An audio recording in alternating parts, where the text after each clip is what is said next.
Let us begin by introducing the central figure of one of the most shocking prison scandals of recent years. Her name is Artalita Suryani. She was a powerful businesswoman, deeply connected to political and financial circles in Indonesia. She was sentenced to several years in prison for bribing a public official. Ironically, even after being imprisoned for corruption, she allegedly relied on the same weapon that had defined her rise to power: money. Instead of accepting the reality of a standard prison cell, she negotiated. And what followed shocked an entire country. Through corrupt arrangements with prison officials and guards, her dark, overcrowded cell was transformed into something that looked nothing like a detention space. It became a private luxury apartment. A large bed replaced the concrete slab. A private bathroom replaced shared facilities. Modern electronics appeared. Furniture, decor, and even entertainment systems were installed. Reports described karaoke equipment, personal assistants, and regular visits from stylists and beauty professionals. This was not a prison cell. It was closer to a high-end hotel suite hidden behind bars. When journalists received tips about the situation, they launched an investigation. During an unannounced inspection, authorities discovered conditions so privileged that they bordered on absurd. The reaction from the public was immediate and furious. While ordinary inmates slept in overcrowded cells, sometimes directly on cold concrete floors, one wealthy prisoner lived in comfort, privacy, and dignity far beyond what the system officially allowed. But this story is not an exception, it is a symptom. Across the world, wealthy inmates repeatedly find ways to reshape punishment into privilege. And in this video, you will see how. You will discover prisons where inmates earn salaries, facilities where prisoners move freely, cook their own meals, and live in private rooms.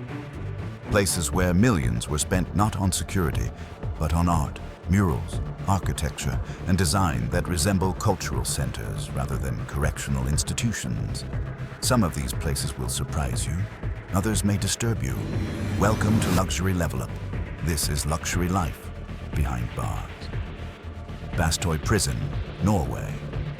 To reach Bastøy Prison, you must first board a ferry. And here is the first shock. The ferry crew includes inmates themselves. As you approach the island, you are greeted not by watchtowers or razor wire, but by beaches, forests, and open landscapes. In summer, it feels more like a private retreat than a correctional facility. Just over 100 inmates live on the island. They move freely across the territory. They swim in the sea during warm months. They gather around campfires in the evening. Prisoners live in small, well-maintained houses. Rooms are shared by only a few people. There are no visible fences, no barbed wire, no oppressive architecture. This design is intentional. Norwegian authorities built Bastøy around a philosophy of rehabilitation, responsibility, and trust. Inmates receive a monthly allowance to buy food. They earn small salaries for work performed on the island. They cook, clean, and manage daily life like members of a community. Rules exist, and they are strict. No violence, no alcohol, no drugs. What makes Bastøy even more controversial is what former inmates have said after release. Some openly admitted that life on the island felt calmer, more disciplined, and more meaningful than their lives on the mainland. A few even described Bastøy as the first place where they felt free from social pressure, addiction, and chaos. Rumors have circulated for years that wealthy defendants have attempted to influence legal outcomes in hopes of being sent specifically to Bastøy. Norwegian authorities deny favoritism, insisting placement depends strictly on security criteria, not financial status. Still, the mere existence of such a prison challenges everything many people believe punishment should look like. Indonesia. When power enters the prison system. Now contrast this with Indonesia. In many Indonesian prisons, dozens of inmates share small cells. Sleeping on bare concrete floors is common. Overcrowding is severe, but wealth changes the equation. One of the most infamous cases involved Tommy Suharto, the son of Indonesia's former dictator. Despite being convicted for ordering the assassination of a Supreme Court judge, his prison experience reportedly bore little resemblance to standard incarceration. He allegedly occupied a private, air-conditioned cell with carpets, comfortable furniture, and electronic entertainment. Reports suggested he occasionally left prison grounds, even using helicopters to visit friends or manage personal affairs. While ordinary prisoners lived in extreme density, Tommy Suharto's conditions resembled those of a private countryside residence. Public outrage followed. Yet the scandal faced resistance. Investigations stalled. Media pressure met obstacles. This case reinforced a brutal reality. Connections and money often weigh more than justice. Halden Prison. Returning to Norway, we arrive at one of the most debated prisons on earth, Halden Prison. Hidden deep within forested land, Halden looks nothing like a high-security facility. There are no towering walls, no armed guards patrolling corridors. Construction took nearly a decade and cost the Norwegian state millions. But where did the money go? Not into punishment aesthetics. The walls are covered with massive, professionally commissioned murals created by well-known artists. Art budgets reportedly reached figures that would shock taxpayers in many countries. Cells are private. Large windows without bars let in natural light. Each room includes a shower, a refrigerator, and a television. Female staff members work inside the prison. Guards interact informally with inmates. Confrontations are rare. Escape attempts are virtually non-existent. Critics argue this approach is too gentle, especially for inmates convicted of serious crimes.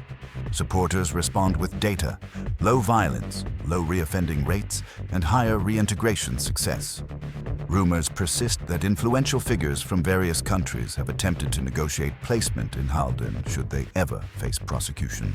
Whether true or not, the idea alone speaks volumes. Pablo Escobar and La Catedral. No discussion of luxury prisons would be complete without Pablo Escobar. By the late 1980s, Escobar was the richest drug trafficker on the planet.